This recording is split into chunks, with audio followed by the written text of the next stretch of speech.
Assalamualaikum warahmatullahi wabarakatuh.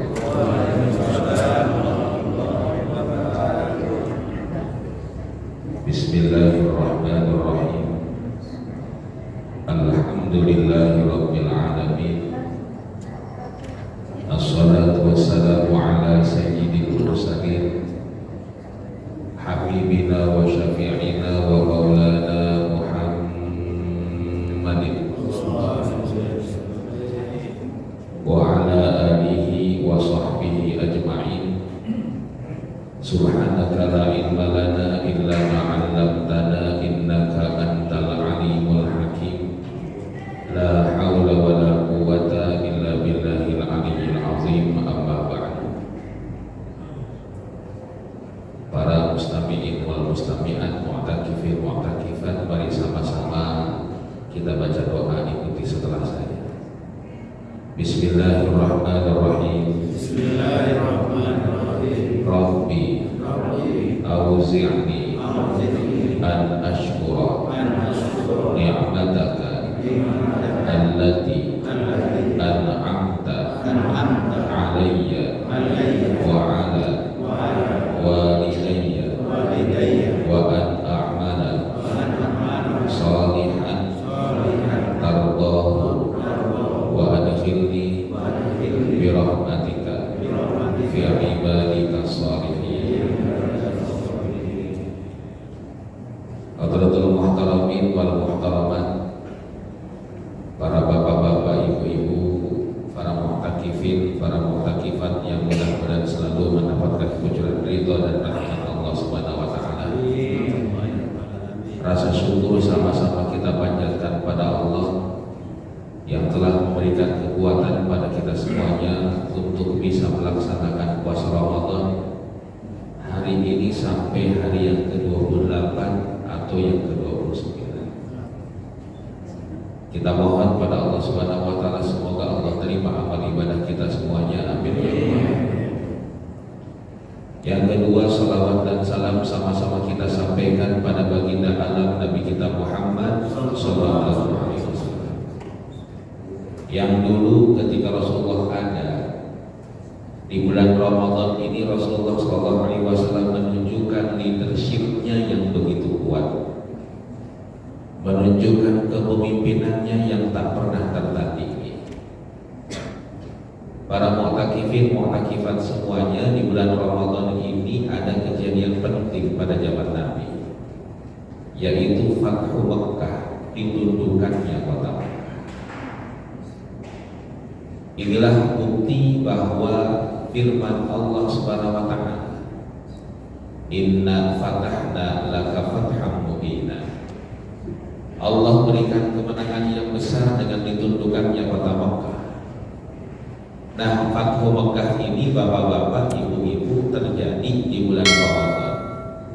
Menurut para ahli sejarah, terjadinya sekitar tanggal 20 Ramadan.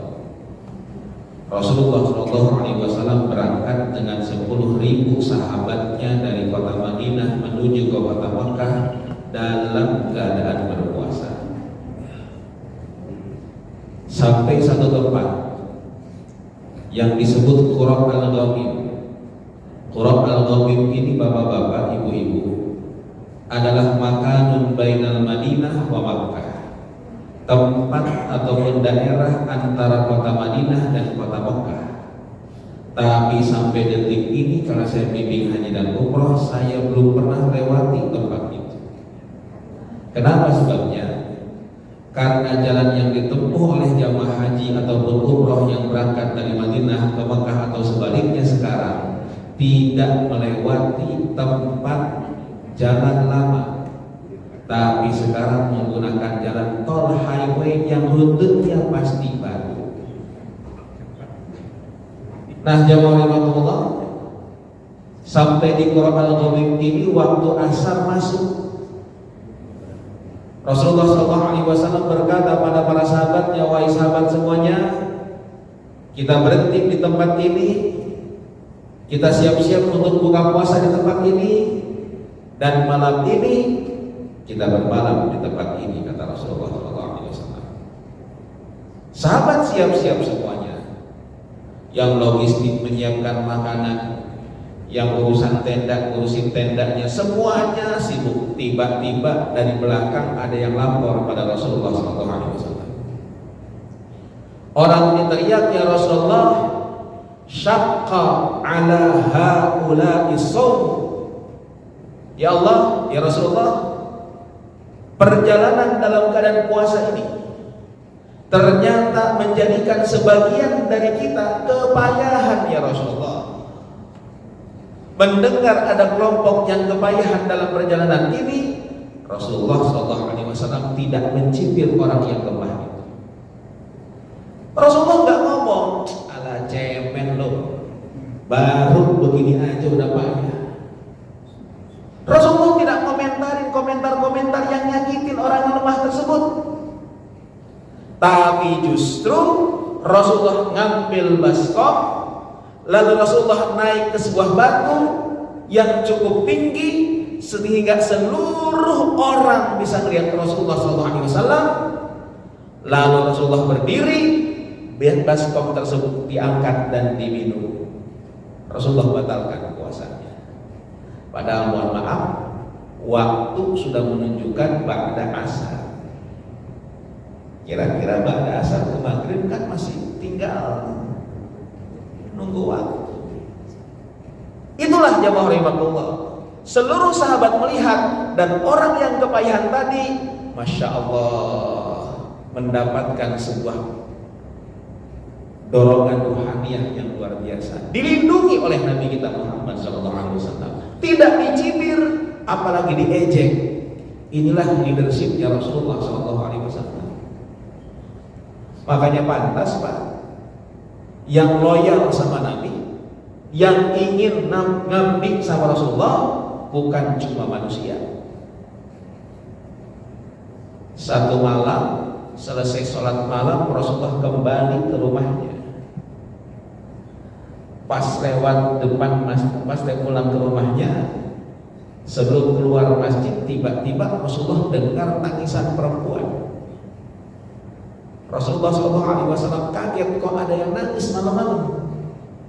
Nengok ke kanan gak ada orang, nengok ke kiri gak ada orang, noleh ke belakang gak ada orang. Untung yang dengar tangisan ini Rasulullah. Kalau saya Pak malam-malam keluar dari sini, walaupun banyak rumah, dengar tangisan perempuan, lari aja mau.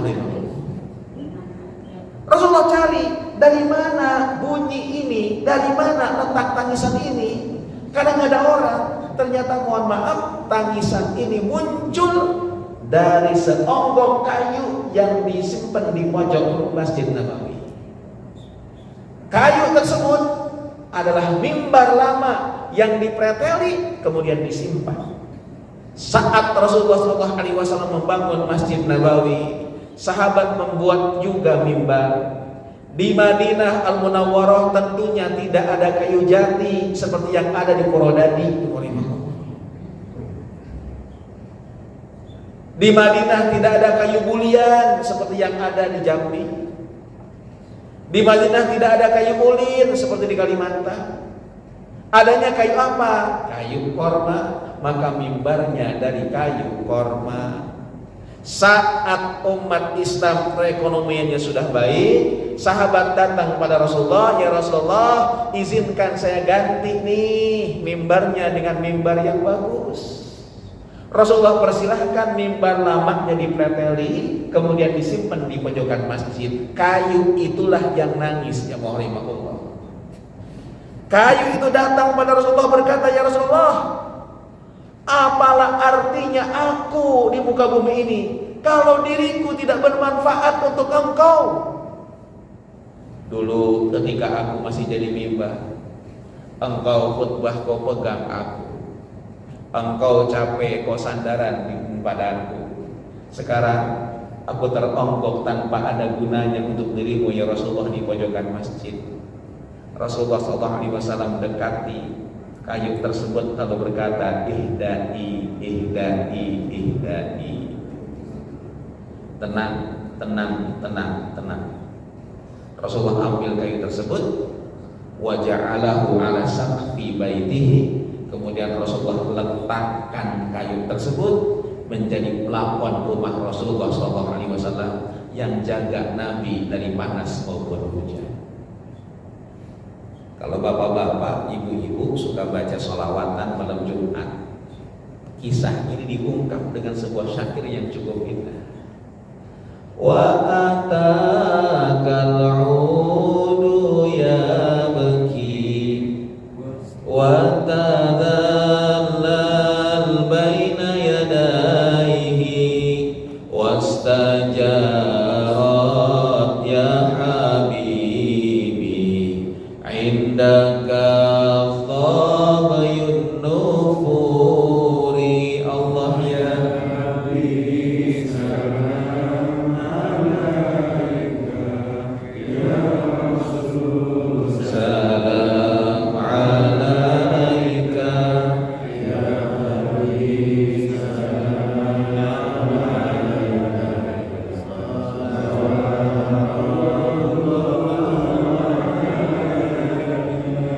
Bapak-bapak, ibu-ibu, mu'takifin, mu'takifat, kita beruntung jadi umat Rasulullah SAW. Umat-umat sebelum Nabi, Pak, kalau bajunya terkena najis, kainnya terkena najis, maka baju ini tidak bisa suci walaupun dicuci pakai air 7 kali. Gimana dong cara mensucikannya? Cara mensucikannya, jemaah rahimakumullah, kalau baju kena najis, maka yang terkena najis tersebut harus digunting. Makanya baju orang dulu pada bolong-bolong.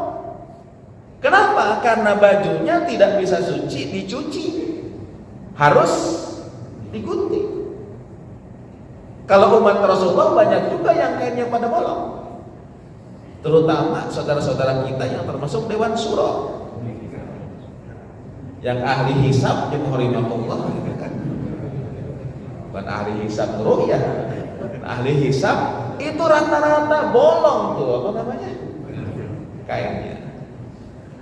Nah, para jemaah rahimakumullah, umat Nabi Musa alaihissalam, kalau kita lihat Al-Quran, mereka kalau ingin taubat, Pak, syaratnya tubuh begitu berat. Al-Quran kisahkan, faqtulu anfusakum dzalikum khairul lakum 'inda bari'ikum fataba 'alaikum innahu huwat tawwabur rahim.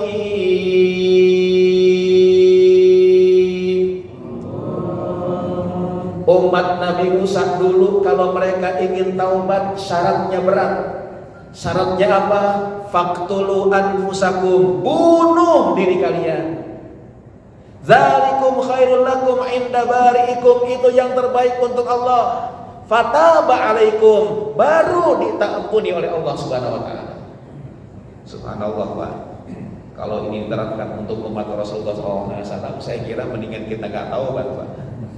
Harus bunuh diri baru diterima. Tapi umat Rasulullah SAW, Allah Subhanahu wa taala lapangkan ampunan untuknya. Bahkan Allah Subhanahu wa taala buat bagi umat Rasulullah SAW bulan Ramadan. Mohon maaf, kenapa sih puasa itu tidak diwajibkan di bulan Rajab? Padahal bulan Rajab ini adalah Ashhurul Hurum, di antara bulan-bulan yang haram, yang 4 yang kata Al-Quran minha arba'atun hurum. Zulqa'dah, Zulhijjah, Muharram, Rajab. Ini bulan haram, ini bulan mulia, tidak boleh ada pertumpahan darah di situ. Kenapa sih puasa tidak diletakkan oleh Allah di bulan Rajab? Justru Allah letakkan di bulan Ramadan. Yang Ramadan ini bapak-bapak, ibu-ibu, penamaannya diambil dari nama musim. Jadi di antara 12 bulan dalam hitungan Hijriah, 4 bulan adalah bulan haram yang saya katakan tadi, Zulqa'dah, Zulhijjah, Muharram dan Rajab. 5 bulan namanya diambil dari nama musim. Apa saja yang dari nama musim ini? 1. Rabiul Awal, musim semi yang pertama. 2. Rabiul Tsani, musim semi yang kedua. 3. Jumadil Ula, Jumat diambil dari kata-kata zaman, artinya beku, jadi musim dingin yang pertama. Yang keempat Jumadil Tsaniyah, musim dingin yang kedua. Terakhir Ramadan, musim panas. Kenapa sih jamaah rahimakumullah dibagi demikian? Karena nanti kalau kita belajar fikih, ada dalil dalam satu ayat dalam surat Al-Baqarah, wa 'alal mauludi lahu rizquhunna wa kiswatuhunna bil ma'ruf. Suami itu wajib memberikan nafkah kepada istrinya, wajib memberikan nafkah pada anak-anaknya. Para jamaah rahimahullah, nafkahnya itu dalam bentuk apa? Nafkahnya ini dalam bentuk rizquhunna, makanan. Jadi bapak-bapak wajib memberikan makanan kepada istrinya setiap hari.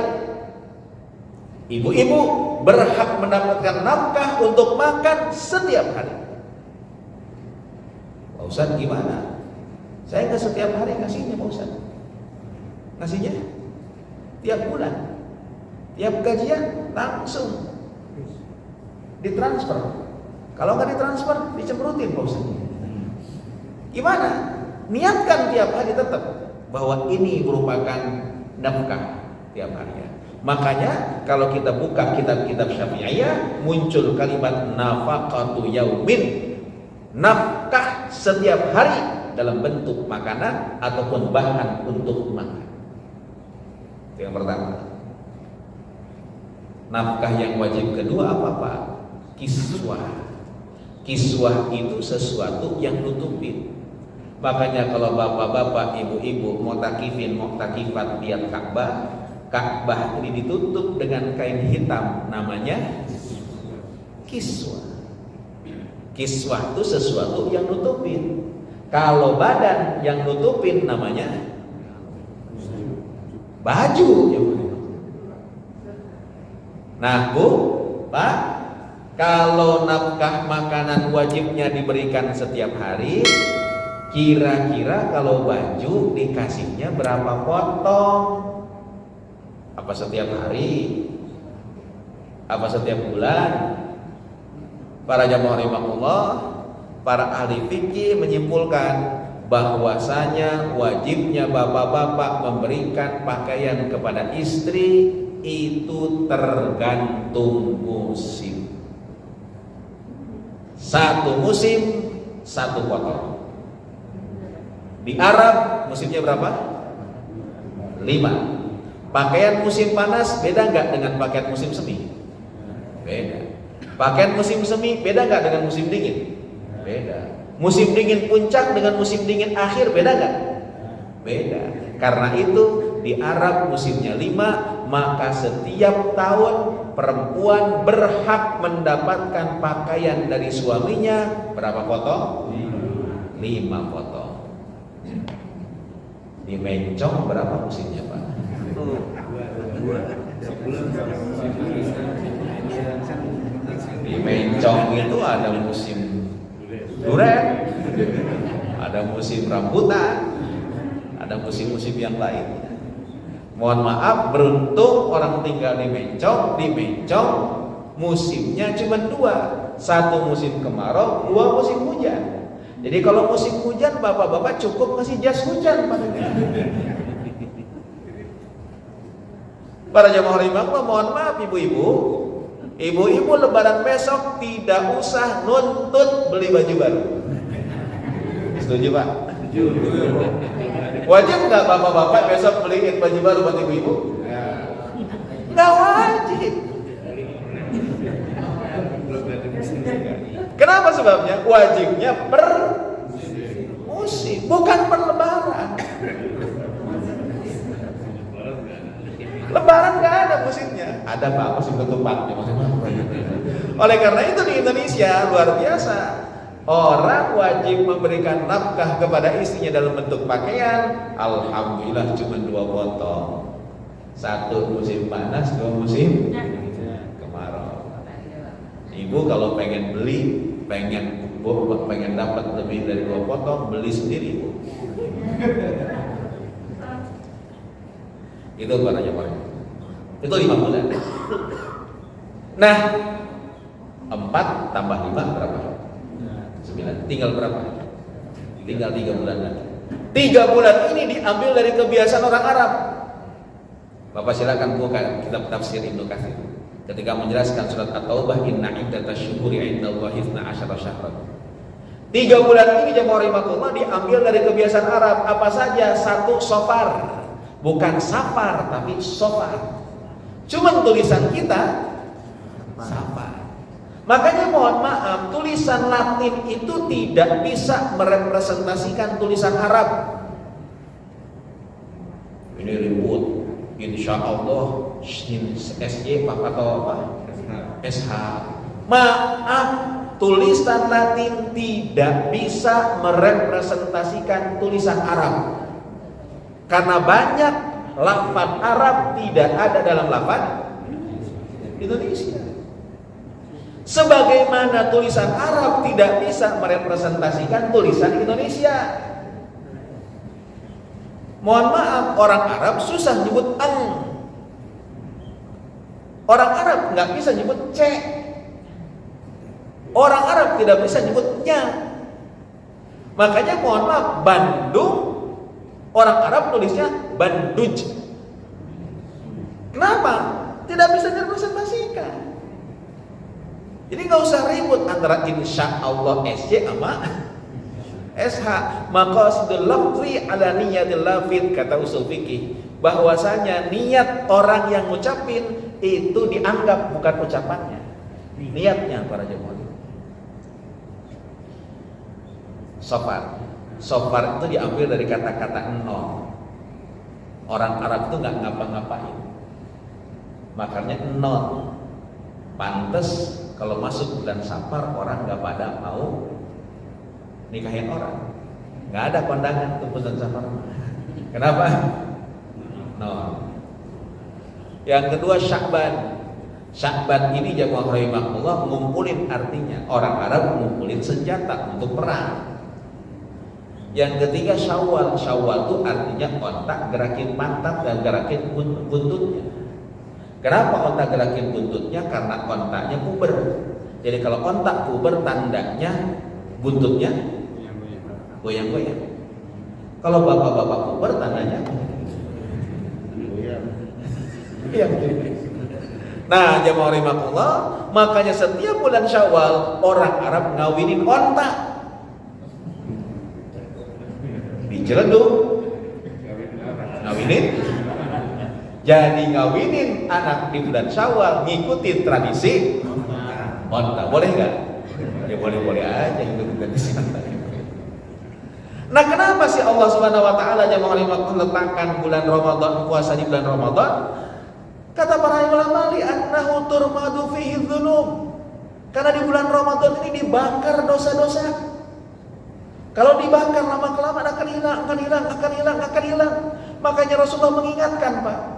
Tatkala Rasulullah naik mimbar di awal Ramadan, Rasulullah naik mimbar. Mimbarnya bukan mimbar yang lama, tapi mimbar yang baru yang tadi saya jelaskan. Mimbar baru ini punya tangga. Tangga pertama, tangga kedua, tangga ketiga. Pas nginjek tangga pertama ini Rasulullah mengucapkan kalimat amin. Kalimat amin ini didengar oleh orang-orang yang di depan. Rasulullah aminnya nggak keras amin, nggak begitu, tapi lirih amin.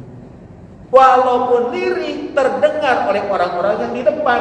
Kenapa? Karena kalau Rasulullah ceramah semua diem. Jadi kalau Rasulullah ceramah, Rasulullah naik mimbar, sahabat semuanya diem tertunduk, ka'anna ala ru'usihim, seakan-akan di kepalanya ada guru. Kalau di kita kan ceramah sama, jamnya nunduk juga. Tidur jemaah. Makanya mohon maaf kata Gus Dur, nanti yang masuk surga itu kebanyakan supir Metro Mini 69. Dibandingin ustaz, dibandingin kiai. Kenapa sebabnya? Karena kalau kiai ceramah orang pada tidur. Seakan-akan ceramah itu pengantar tidur. Tapi supir metro mini apalagi rapat, masya Allah, itu semua penumpangnya istighfar. Astagfirullahaladzim, astagfirullah. Nah, para jamaah rahimahullah, kenapa bisa demikian? Rasulullah punya harisma yang luar biasa. Makanya begitu naik mimbar semuanya diem, nunduk harisma. Sampai-sampai tidak ada hadis yang menjelaskan tentang bagaimana wajah Rasulullah SAW. Kenapa demikian? Kata Amr bin As, seorang sahabat yang lama tinggal di Mesir, jadi gubernur Mesir. Makanya kalau bapak-bapak satu ketika datang ke Mesir, ke Kairo, di Kairo itu ada sebuah masjid Amr bin As, dibangun oleh Amr bin As pada masa dinasti Umayyah sebelum tahun 100 Hijriahan. Pak, Bu, Amr bin As itu ngomong, tidak ada orang yang bisa menggambarkan wajah Rasulullah SAW kecuali orang yang pernah berjumpa dengan Rasulullah ketika Rasulullah masih kecil atau sebelum jadi Nabi. Kalau sudah jadi Nabi, jadi Rasul, harismanya luar biasa. Makanya beda antara ganteng Nabi Muhammad SAW dengan Nabi Yusuf. Kalau ganteng Nabi Yusuf bikin histeris. Mohon maaf Pak, anak-anak muda sekarang itu senang banget sama artis Korea. Masya Allah. Mungkin karena ibu-ibunya suka nonton drakor Pak. Makanya anak-anaknya senang artis Korea. Saya perhatikan itu kalau artis Korea muncul, Lee Min Ho misalnya datang, ada Sujun muncul, ada BTS, itu anak-anak muda sekarang histeris, masya Allah. Mohon maaf, gantengnya Nabi Yusuf itu bikin histeris orang. Sampai-sampai ketika dia muncul depan orang, wanita Mesir berkata, "Hasya lillah, ma hadza basyara, in hadza illa malakun karim." Ini bukan manusia. Tapi Rasulullah penuh harisma. Makanya pantas begitu Rasulullah naik mimbar, orang dengar kalimat amin karena semua diam. Pas turun, qila ya Rasulullah, ditanya ya Rasul, kenapa tadi engkau begitu naik mimbar kita nggak pertama kita dengar kau mengucapkan kalimat amin?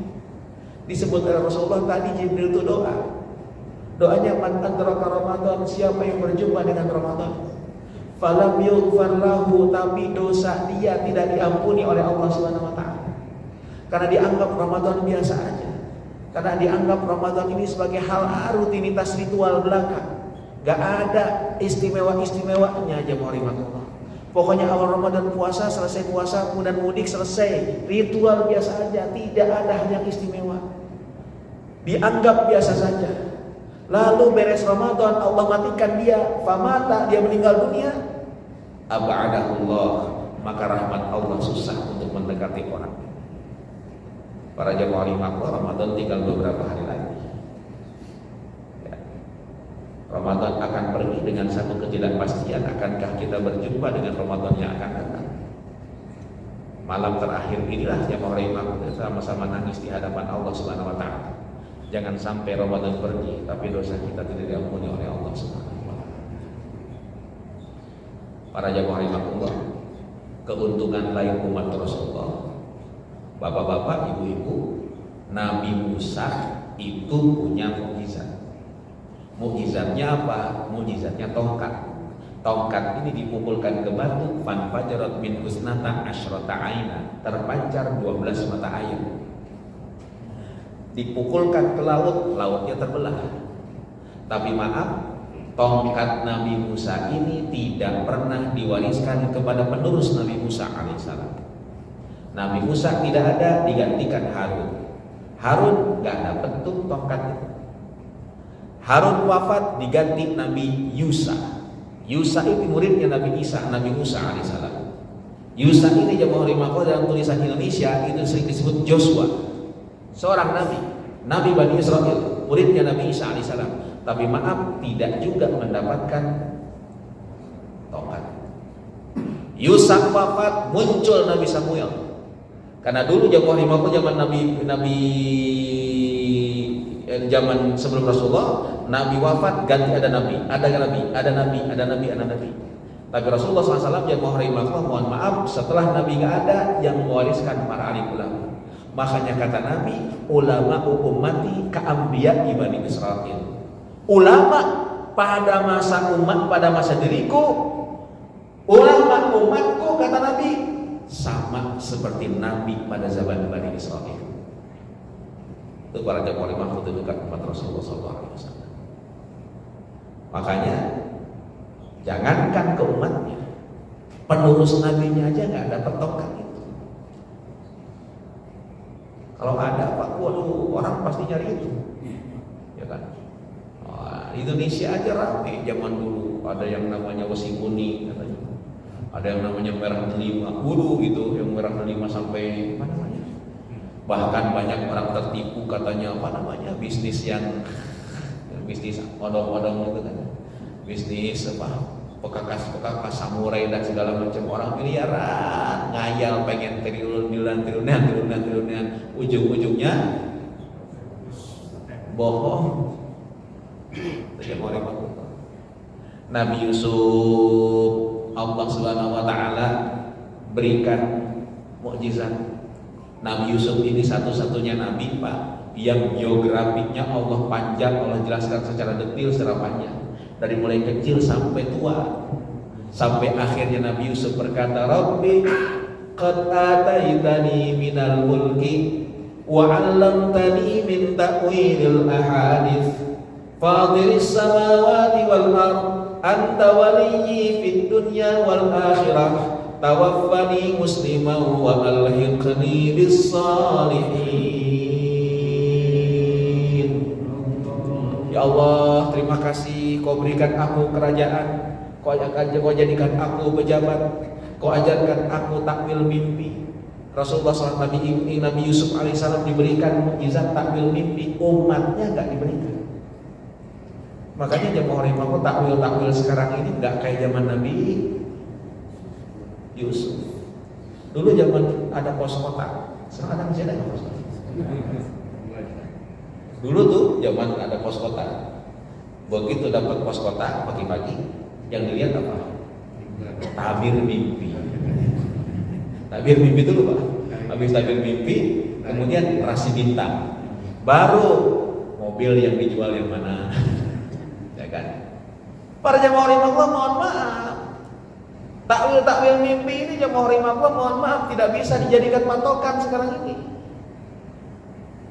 Kenapa sebabnya? Karena ilmunya dari diangkat oleh Allah. Itu mukjizat Nabi Yusuf alaihissalam, umatnya tidak diberikan. Tapi Rasulullah SAW mendapatkan mukjizatnya banyak lebih dari 200 mukjizat. Tapi justru mukjizat terbesarnya diberikan pada umat. Itulah Al-Quran. Bapak-bapak, mohon maaf, Al-Quran ini kalau kita renungi, Pak, kalau kita lihat, di dalamnya ada sastra, tapi bukan buku sastra. Di dalamnya ada sajak, tapi bukan buku sajak. Coba lihat, Bapak, mohon maaf kalau tadarus sekarang kan udah akhir-akhir nih, juz 28, juz 29. Itu juz 29, juz 30, susunan ayatnya itu hampir sama indahnya. Lihat, Pak, wal fajr walayalin ashr wasyaf'i wal watr hal fi dzalika qasamul lidhi hijr. Ya kan? Lihat akhir ayatnya, sama kan? Qul a'udzu birabbin nas malikin nas ilahin min syarril waswasil alladzi yuwaswisu fi sudurin minal jin. Sama, luar biasa indahnya. Sehingga mohon maaf, kita aja orang awam bisa menikmati keindahan Al-Quran tersebut. Padahal bapak-bapak bukan orang Arab, kita bukan orang Arab. Tapi begitu kita baca, keindahan bahasanya sudah bisa kita. Yang kedua, jemaah rahimakumullah, Al-Quran ini pun juga ternyata mengajarkan kita cara dakwah, Pak. Dakwah ini ternyata bukan memukul, tapi bukan memukul, tapi merangkul. Mengajari bukan menghajari. Makanya mohon maaf, dalam merubah sesuatu, Al-Quran tidak pernah revolutif, selalu evolutif, bertahap. Bapak-bapak, ibu-ibu, dulu sebelum Rasulullah SAW syariat kita muncul, perempuan itu tidak mendapatkan warisan. Jadi perempuan itu betul-betul jemaah rahimakumullah adalah masyarakat nomor 2. Kalau perempuan haid, maka perempuan tersebut tidak boleh tinggal di rumah. Kalau perempuan haid, maka suami tidak ngasih nafkah. Suami meninggal dunia, istri nggak dapat warisan. Anak perempuan tidak mendapatkan warisan dari bapaknya. Nah, budaya ini harus dirubah. Tapi Al-Quran ngerubahnya tidak langsung jebrot, tidak langsung hapus. Tapi mohon maaf, Nabi saja diberikan cara untuk merubah kebiasaan itu secara bertahap. Karena perempuan tidak mendapatkan keadilan begini, maka Allah turunkan pertama kali surat Al-Baqarah ayat 180. Kutiba alaikum idza hadara ahadakumul mautu in taraka khairanil wasiyatu lil walidaini wal aqrabina bil ma'ruf haqqan 'alal muttaqin. Hei, kata Al-Quran, kalau nanti kamu sekarang mau meninggal dunia, maka wajib kalian untuk nulis wasiat yang ditujukan kepada orang tua, ditujukan kepada saudara-saudara. Ini untuk menghapus kebiasaan perempuan tidak mendapatkan warisan. Maka wajib nulis wasiat, sehingga perempuan mendapatkan warisan dari jalur wasiat. Berubah tuh kebiasaannya. Jadi kalau ada orang meninggal dunia nulis wasiat, kalau ada orang meninggal dunia nulis wasiat, perempuan dapat. Beres itu perubahan kebiasaan sudah muncul, baru turun surat An-Nisa ayat ke-7. Lirrijali nasibum mimma tarakal walidani wal aqrabun walin nisa'i nasibum mimma tarakal walidani wal aqrabuna mimma qalla aw kathur nasiban mafruḍa. Bagi laki-laki mendapatkan bagian, bagi perempuan juga dapat bagian, sebanyak sedikitnya nanti Allah sudah tentukan bagian-bagiannya. Baru kemudian Al-Quran langsung perempuan dapat hak, perempuan segini, laki-laki segini, perempuan segini, hak segini. Ayat yang tadi yang wajib untuk nulis wasiat, Rasulullah hapus. Rasulullah katakan, la wasiyata li warisin. Kalau engkau mau bikin wasiat, jangan dikasih kepada ahli waris, tapi kasih ke orang lain. Makanya namanya wasiat. Kalau kita belajar ilmu faraid, berikan sesuatu bukan kepada ahli waris. Ada orang kaya, hartanya triliunan, yang ngomong, nanti kalau saya mati 1 triliun uangnya dikasih ke si Helmi. Amin ya robbal amin. Nah, ini wasiat. Baru berubah. Itulah cara dakwah Rasulullah SAW. Makanya jemaah rahimakumullah, salah satu mukjizat yang terbesar Rasulullah justru diberikan kepada umatnya, yaitu Al-Quran Karim. Mudah-mudahan Ramadan ini membawa kebaikan untuk kita semuanya. Allah bukakan pintu hati kita semuanya untuk mendapatkan hidayah Al-Quran, dan semoga Allah bimbing langkah kita semuanya. Bapak-bapak, ibu-ibu, di akhir Ramadan ini mari sama-sama kita bacakan ummul kitab suratul Fatihah. Yang pertama, kita doakan orang tua kita semuanya. Saya yakin 100% kita bisa seperti ini, salah satunya karena bimbingan ibu dan bapak kita. Pak Bu, dulu ketika kecil, akhir Ramadan seperti ini adalah hal-hal yang paling kita tunggu-tunggu. Satu, kita bantuin orang tua kita bikin ketupat. Pak Ibu masak masakan enak. Bapak ngasih pakaian bagus untuk kita. Padahal bisa jadi orang tua kita dalam kesusahan, tapi mereka tiap lebaran tak pernah menunjukkan kesusahannya kepada kita demi kebahagiaan kita. Hari ini kita mohon pada Allah, semoga Allah angkat derajat orang tua kita semua. Hari ini kita mohon pada Allah, kita yang hanya bisa ziarah ke kuburannya, semoga Allah jadikan kubur mereka raudhah min riyadil jannah. Yang kedua, jamaah rahimahullah, kita doakan putra putri kita semuanya. Bapak ibu-ibu di antara anak-anak kita Ramadan ini sedang belajar puasa. Ada yang tamat sampai detik ini belum bocor, ada juga yang sudah tamat, ada yang belajar sampai zuhur. Kita mohon pada Allah, semoga mereka belajar puasa menjadi asbab dibukakan pintu hati mereka untuk menjadi anak-anak yang soleh dan solehah. Yang ketiga, yang rahimahullah, kita mohon pada Allah, semoga Allah Subhanahu wa taala berikan kemudahan dalam segala urusan duniawiyah maupun ukhrawiyah. Kita bisa menggapai ridho Allah Subhanahu wa taala, dan Allah panjangkan umur kita untuk bisa menikmati bulan Ramadan di tahun-tahun yang akan datang. Ala hadhihi niyyah al-Fatihah.